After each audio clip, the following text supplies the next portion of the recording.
আসসালামু আলাইকুম প্রিয় দর্শক, আশা করি সকলেই ভালো আছেন। এই পর্যায়ে আলোচনা করব ভিটামিন বি টু নিয়ে। এটি রিবোফ্লাভিন নামেও পরিচিত। এটি আমাদের শরীরের জন্য অত্যন্ত গুরুত্বপূর্ণ একটি জৈব উপাদান। এটি কোষের বৃদ্ধি, শক্তি উৎপাদন এবং বিপাক ক্রিয়ার জন্য অপরিহার্য ভূমিকা পালন করে। ভিটামিন বি টু এর উৎস সম্পর্কে এই পর্যায়ে জেনে নিব। এটি যেহেতু আমাদের শরীরে সংরক্ষিত থাকে না, তাই প্রতিদিন খাদ্য গ্রহণের মাধ্যমে এর অভাব পূরণ করতে হয়।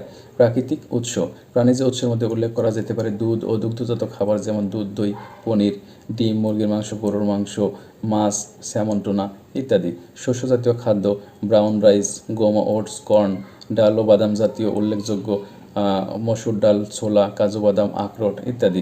সবজি ও ফলের মধ্যে উল্লেখ করা যেতে পারে পালং শাক, বাঁধাকপি, গাজর, কলা, আপেল ইত্যাদি।